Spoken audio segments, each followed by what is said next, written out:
We've all felt it, that sharp sting of irritation when our eyes skim a page, only to land on a hero so nauseatingly perfect their flawlessness feels like an insult, or conversely, the bone-chilling depiction of absolute evil, a chaos incarnate dragon, a witch weaving webs of envy, or a wolf whose gray fur conceals ruthless cruelty. Something within us recoils from these archetypes, pushing back with a force that seems disproportionate to a mere figment of imagination.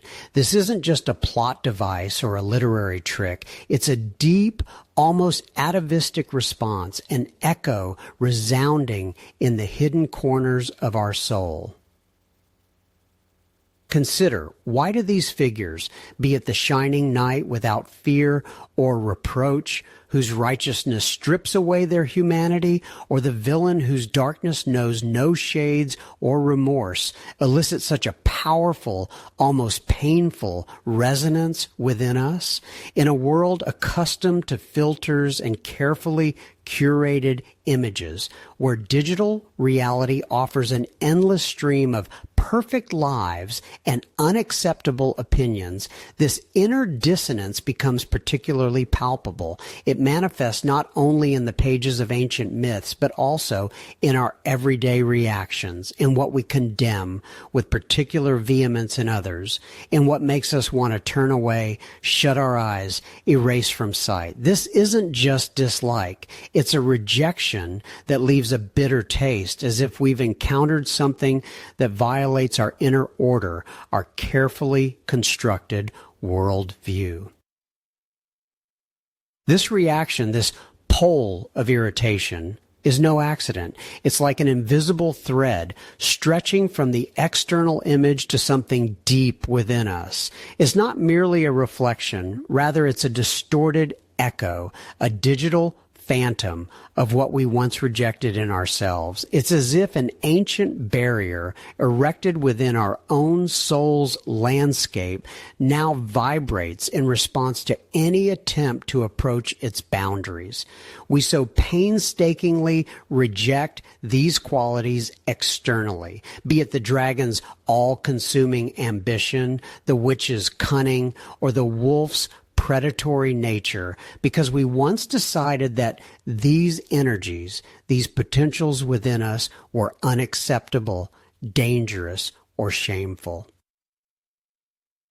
But what if precisely at this point of maximum rejection, at this epicenter of inner discomfort, lies not weakness, but colossal, untapped strength? What if our deepest fear or strongest aversion to a certain archetype or character trait is not a barrier, but a key to understanding those parts of ourselves that have been exiled, buried under layers of shame and societal disapproval, a key to energy that when reclaimed can transform our lives, giving them depth and authenticity. For what we deny does not disappear. It merely retreats into the shadow, becoming our inner exile, waiting for a moment to be acknowledged.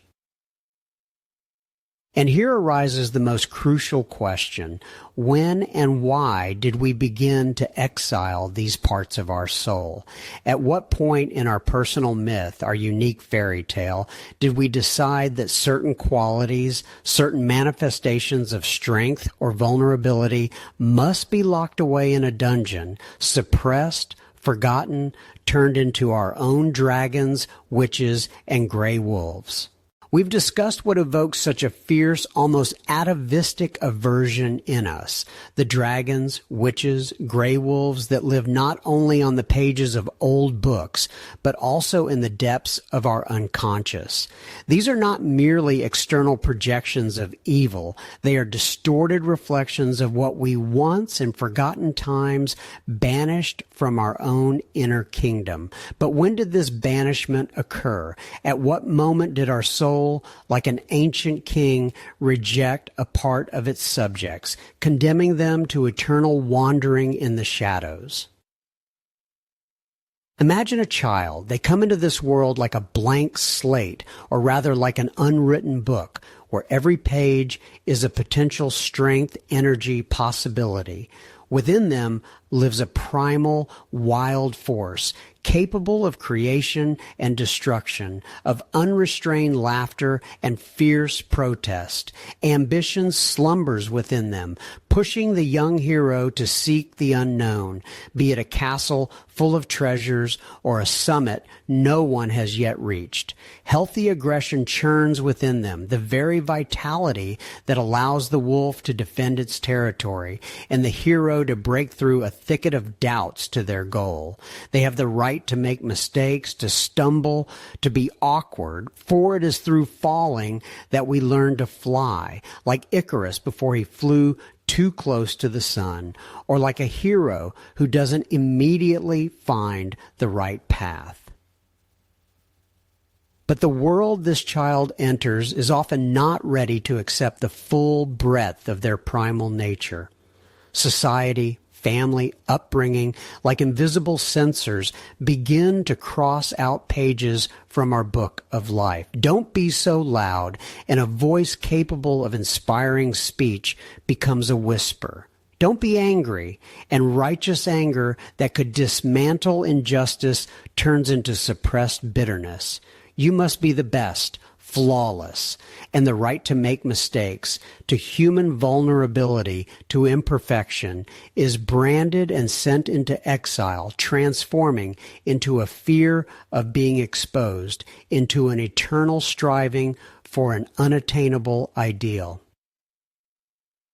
Just as the wicked stepmother rejects Cinderella for her insufficiency, though truly for her inner purity and strength which threatens her, so too do we begin to reject those parts of ourselves that have been judged or ridiculed. How many times have we been told that being vulnerable means being weak? And so we hid our tears, our fears, our true desires behind a mask of fearlessness, like a knight in shining armor who fears removing his helmet lest he reveal a scar. Yet it is precisely in this vulnerability, in the ability to expose one's soul, that true strength lies, allowing us to forge a deep connection with the world as a hero opens their heart to love despite all risks. For the dragon, in its primal power, is not ashamed of its fury, nor the witch of her wisdom, even if it seems terrifying. They do not hide their true qualities, no matter how inconvenient they may seem to the world. And us, we learn to hide. We learn to be ashamed of our ambitions, our passions, our sincerity, if they stepped outside the bounds of propriety. Thus the shadow forms not as something inherently evil, but as a repository of exiled energies, a dungeon where we have locked away our potentials, our unfinished stories, our unexpressed truths. These parts do not disappear. They merely await their hour, their return, and they will find a way to assert themselves, manifesting through external images, through those very figures that provoke such strong aversion in us, like the echo of a forgotten pact awaiting its fulfillment. The whisper of the exiled self, once drowned out by the cacophony of societal expectations, is not doomed to eternal silence. It does not vanish or dissolve into oblivion, but gathers strength in the depths of our unconscious, like underground waters seeking an outlet to the surface. The universal law of energy conservation applies here too. No quality, no emotion, no potential exiled from the conscious field of personality disappears without a trace. On the contrary, it acquires a new, often distorted existence in the shadow. Imagine an ancient fear rooted in the very foundation of human existence, the fear of being cast out of the tribe. In the primitive world, this meant certain death. We Modern humans, even living in cities among millions, carry this archaic echo in our psyche. When we reject a part of ourselves, be it wild passion, untamed ambition, the right to make mistakes, or vulnerability, we are in essence exiling that part from our inner tribe. We deny it the right to exist in the light of consciousness, condemning it to wander at the periphery of our soul, and like an exile who, unable to return, begins to seek revenge or find detours, these rejected qualities do not acquiesce. They yearn to be recognized, integrated, restored to wholeness. This unquenched longing manifests as the energy of an unpaid bill. Imagine you've ignored a debt for years, whether financial or emotional. It doesn't disappear.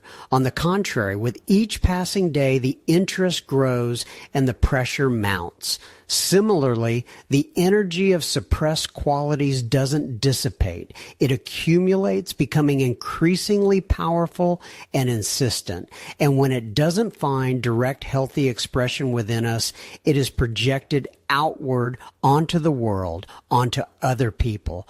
We begin to see in others what we cannot or will not acknowledge in ourselves. This mechanism of projection is not merely a psychological trick, but a fundamental law of the psyche, as ancient as humanity itself.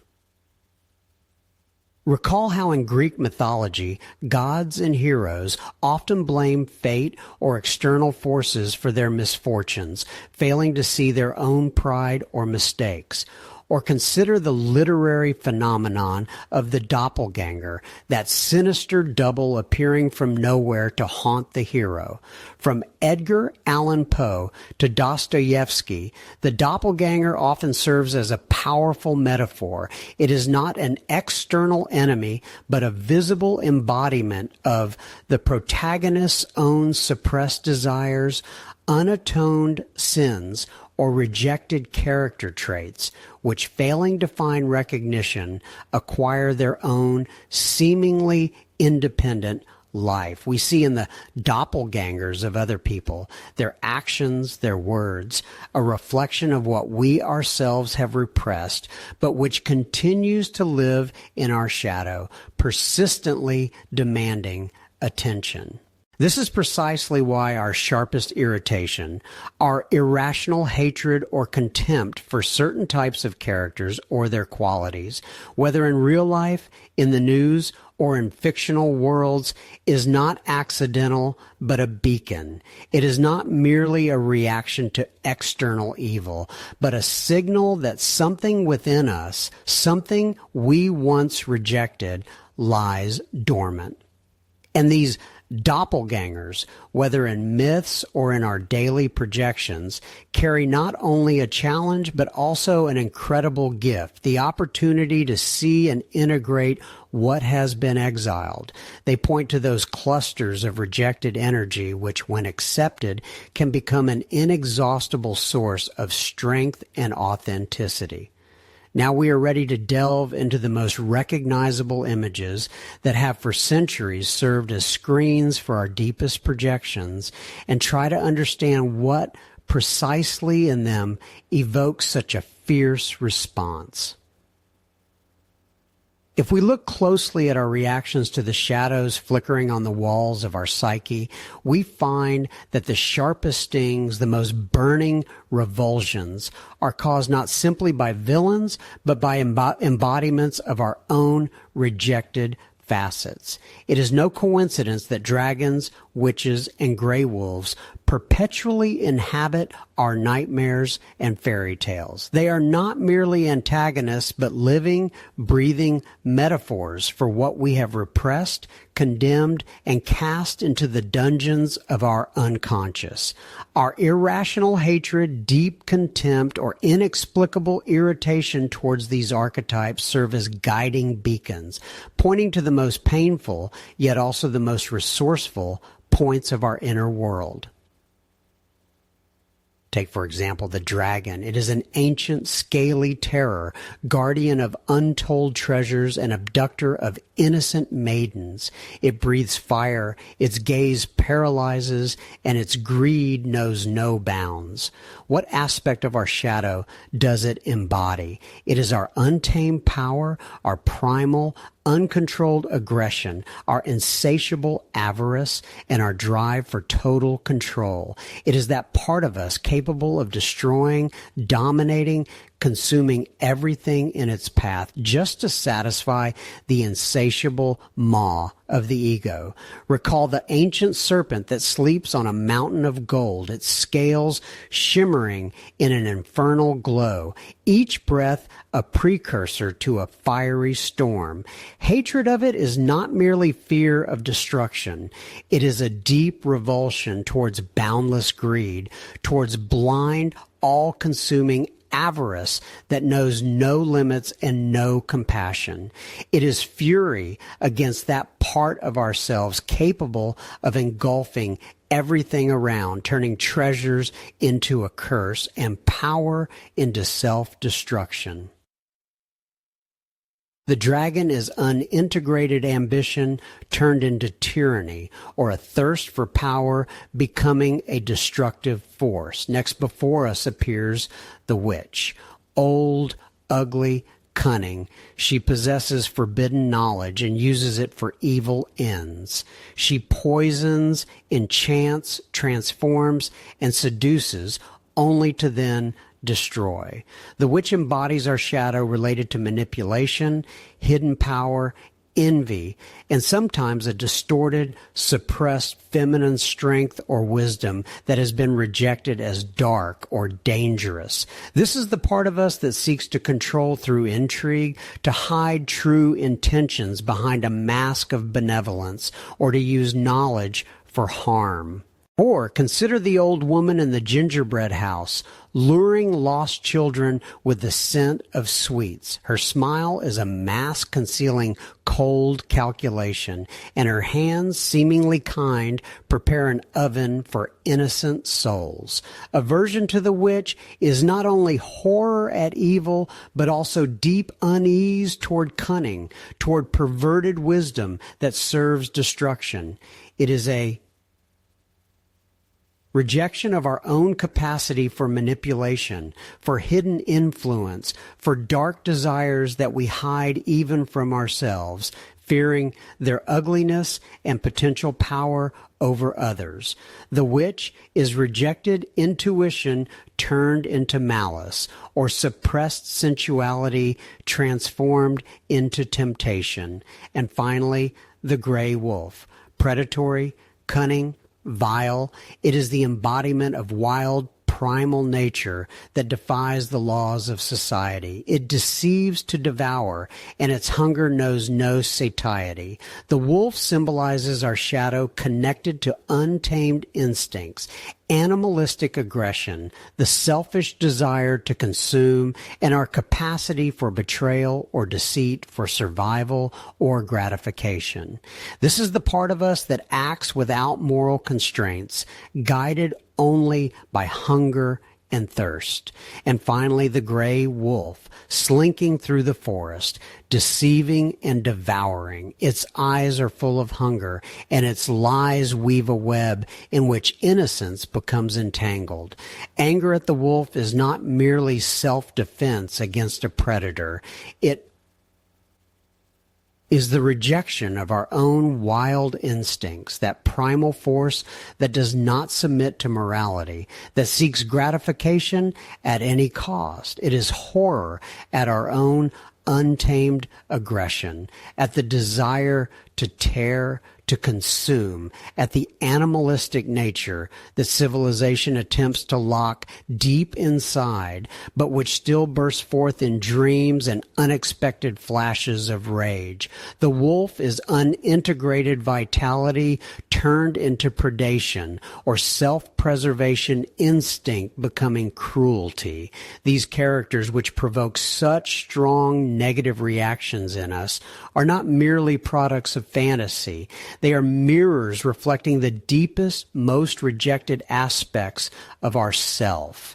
And it is precisely in this distorted, frightening guise that the key is hidden. For every shadow, however grotesque it may seem, is merely a distorted projection of what was once light, strength, or knowledge from which we turned away. We've spoken of the shadow, of the invisible shackles we ourselves impose on our souls, banishing what seems wicked or unacceptable. But behind every guise of horror, behind every demonic distortion, lies a primal force, a pure energy that we hastily exiled. For the shadow is not merely a dumping ground for rejected qualities, it is a treasure trove of unused potential, a source of power locked in the dungeon of fear. The question is not what we got rid of, but what valuable ability, what inherent right to fullness of being we forbade ourselves, branding it as vice. Recall the dragon whose greed and destructiveness inspire awe. But what if its insatiable craving for treasures is a distorted reflection of your own untamed power, your vital energy, your right to assert yourself in the world? The dragon is the embodiment of primal might, the ability to forge a path with fire and will, to relentlessly defend your boundaries and ideals.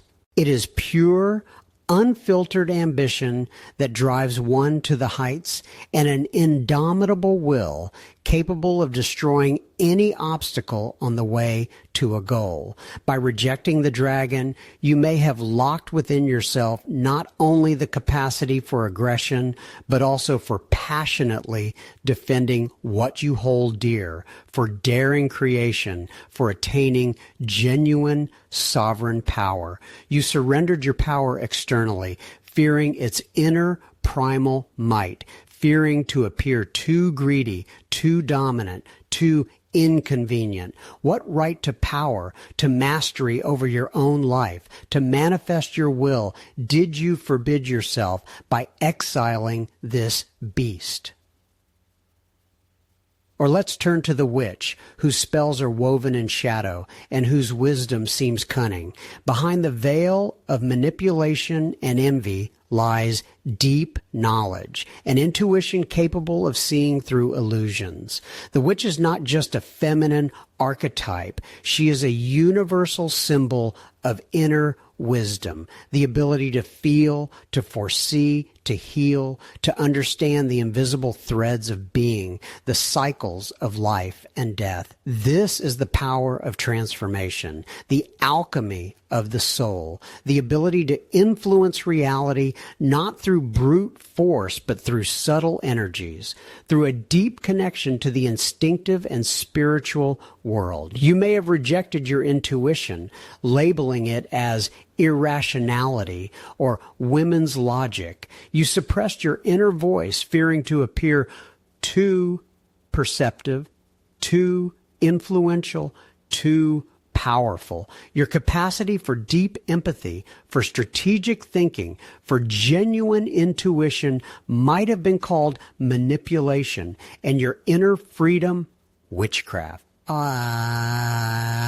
What right to wisdom, to intuition, to a deep understanding of the world, to the ability to transform? Did you forbid yourself by exiling this enchantress? And finally, the gray wolf, prowling on the border of the wild and civilized, the embodiment of untamed instincts and aggression. But the wolf is not just a threat. It is a manifestation of pure, undistorted, vital energy, of primal freedom. It is the instinct for self-preservation, a wild intuition that senses danger and leads to a goal, bypassing logical labyrinths. It is the ability to adapt, to survive in any conditions, to display healthy aggression when necessary, to protect oneself or loved ones when one needs to defend one's territory. By rejecting the wolf, you may have suppressed not only untamed rage, but also vitality, vitality, spontaneity, sexuality, the right to be free from social conventions.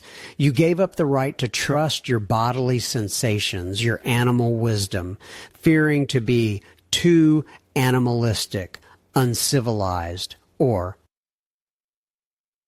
dangerous. What right to an instinctive life, to healthy aggression, to animal wisdom and freedom did you forbid yourself by exiling this predator? These exiled aspects do not simply disappear. They continue to live in the shadow, demanding recognition, and their unintegrated nature has consequences, manifesting in the most unexpected and painful ways when we least expect it. We spoke of shadows, of those elusive images that provoke deep irritation within us, for they are mirrors of our exiled selves. But what is the price of this exile? The non-acceptance of one's own shadow is not a shield protecting against evil, but rather invisible chains binding us in life's most crucial fairy tale trials.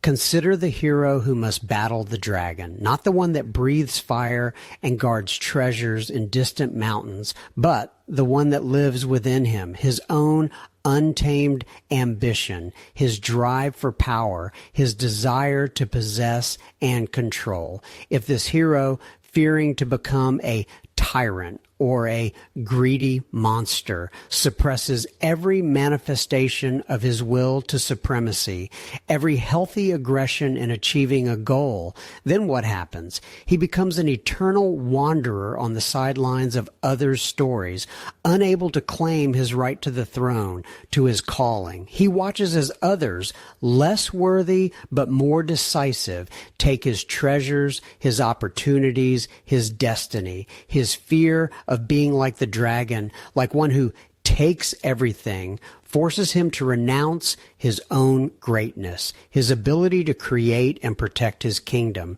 He voluntarily condemns himself to the role of an eternal squire when he could have been king.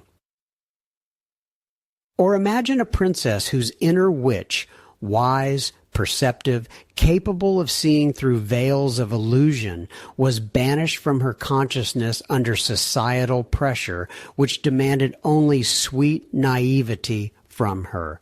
She fears being cunning, unfeminine, too smart, or suspicious.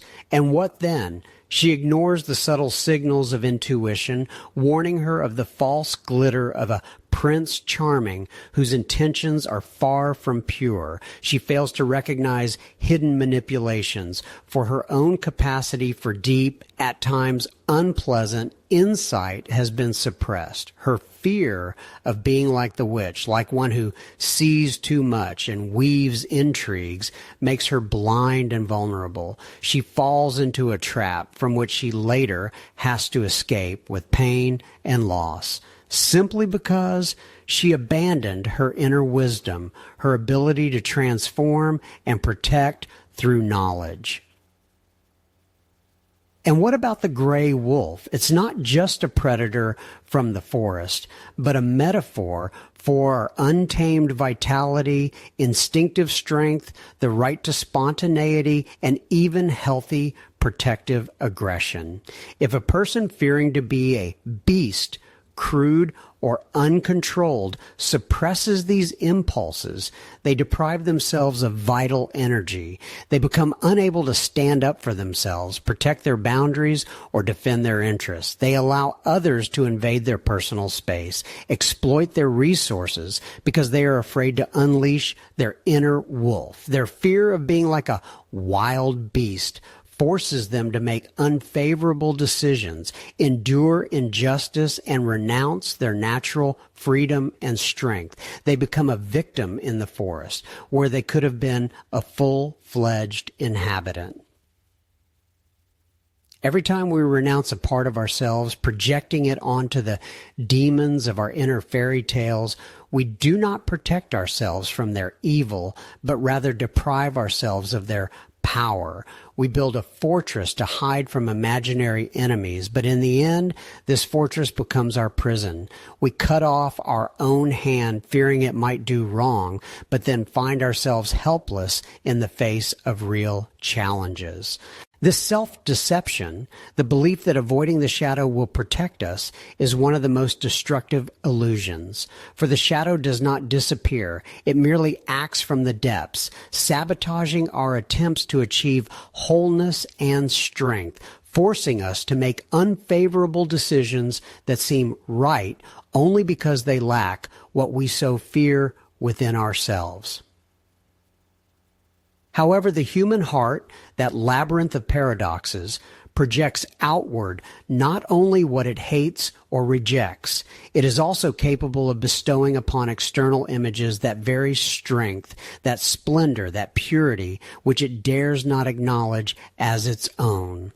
We have spoken of shadows lurking in the depths of the forest, of those that growl from dark caves and whisper evil spells, of those we rejected, banished to the dungeons of our own psyche, only to encounter them in the mirror of the world, distorted and grotesque. But what if the mirror reflects not only what we hate, but also what we admire to the core? What if we project outward not only our most repulsive vices, but also our most shining virtues, our unrevealed gifts, our dormant talents? Meet the golden shadow. This is not a monster, but rather an unrealized dream that lives in someone else. These are the qualities, the unique strength, the unbearable beauty that you feel when you look at a mythical hero, at a wizard from ancient lore, at a princess whose wisdom transcends her age, at a knight whose courage seems otherworldly. We see their greatness, their light, their charisma, and unconsciously hand over our own unrevealed diamonds to them. We admire, we applaud, we deify, not realizing that within every breath of awe lies an act of self-sabotage. Every time you bow before another's brilliance, you unconsciously impoverish your own treasury. You give this idol your own capacity to be just as powerful, just as wise, just as radiant. Pause for a moment. Who is your true idol or object of inexpressible admiration in the fathomless ocean of myths and fairy tales? It might be a wise elder whose words change destinies, or a brave warrior whose unwavering resolve pierces any darkness. Perhaps it's a mysterious wizard wielding unknown power, or an elegant princess whose kindness can melt the ice in the hardest hearts. Or perhaps it's a cunning but noble rogue whose freedom and independence draw you irresistibly. Now ask yourself the most profound question. What are your own talents? What unrealized abilities, what dormant virtues have you given to this character? If you admire a knight whose courage knows no bounds, doesn't that admiration conceal your own unspoken bravery, your unclaimed potential as a leader, your capacity to stand against injustice? If the wizard's wisdom captivates you, isn't that an echo of your own intuition? Your deep knowledge that you are afraid to acknowledge? If a princess captivates you with her grace and compassion, do you not reject your own gentleness, your capacity for empathy, your inner beauty, deeming them weaknesses? The projection of the golden shadow is not merely admiration. It is a renunciation of your own wholeness. It is a constant experience of life from the position of an observer, not a creator. You view the world as a stage where others play roles that could be yours. You deny your most valuable qualities because their expression requires courage, vulnerability, and, most importantly, an acknowledgement of your own uniqueness. We are afraid to be too bright, too talented, too ourselves. And this fear makes us believe that these qualities belong to someone else, to someone special. But what if I told you that the path to wholeness lies not only in reconciling with our inner dragons and witches, but also in reclaiming what was stolen from heroes? What if true power emerges where we dare to take back what we so generously gave away? This is not just an act of retrieval. It is an act of creation, igniting a light within us that we have long sought externally. And this is just the beginning of the path to true empowerment. We have passed through the mirrors of our projections, looked into the faces of the dragon, the witch, and the gray wolf, recognizing them not as external monsters, but as echoes of our own, once exiled qualities. We have also seen the golden shadow, those shining virtues that we unknowingly bestowed upon heroes, thereby depriving ourselves of our own fullness. But knowledge without action is like an unlit candle. The time has come not just to see, but to reclaim what was lost or rejected, to breathe life into forgotten corners of the soul. True strength is not in defeating the external dragon, but in taming the dragon within. It's not in destroying the witch, but in mastering her wisdom, intuition, and capacity for transformation. It's not in hunting down the wolf, but in allowing yourself its wild freedom, vitality, and right to selfhood. This is not a call to chaos or destruction. It is a manifesto for restoring wholeness, for reclaiming your sovereign right to be everything you are, both light and shadow, and their infinite intertwinings. It is a philosophy that asserts that every nuance of your being, every facet of your experience, is a potential source of power if only you dare to acknowledge and integrate it.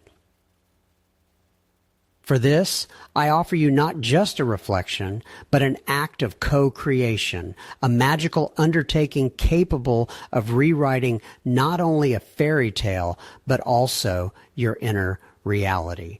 Take any fairy tale that once evoked a strong aversion to an antagonist, or conversely, an inexpressible admiration for a hero. This could be the story of Sleeping Beauty, Little Red Riding Hood, or any hero battling a monster. Now close your eyes. Imagine yourself not as the victim, not as the ideal prince, but as the dragon guarding treasures, the witch weaving intrigues, or the gray wolf prowling the forest. Feel their power, the dragon's unrestrained aggression, its passion for possession. The witch's deep, sometimes manipulative, but always intuitive wisdom. The wolf's wild, primordial freedom and instincts. Do not judge these qualities, but allow them to manifest within you. See how these energies could serve you, how aggression can become a force for setting boundaries, greed and ambition for creation, manipulation, strategic thinking, and wildness, spontaneity, and vitality. Now open your eyes and rewrite this fairy tale.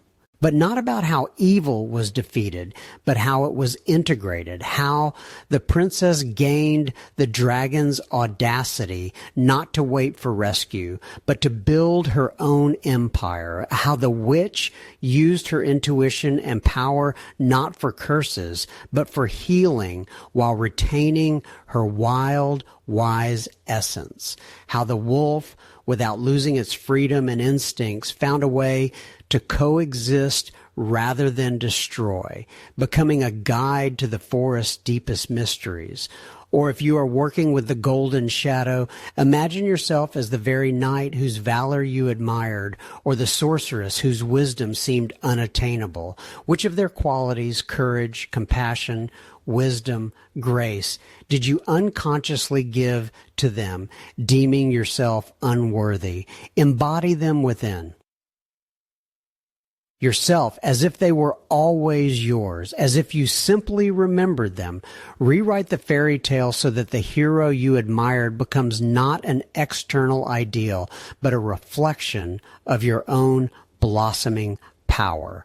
This is not just a play on words or a fantasy. It is a profound act of self-discovery and self-recreation. It is reclaiming your sovereignty, attaining the fullness of yourself, where there is no room for fragmentation, where every aspect, both light and shadow, serves a single purpose, your true powerful life. And when we begin to see not only the external manifestations of our inner myths, but also their echoes in the great archetypes that form the very fabric of our being, then a new dimension of understanding opens.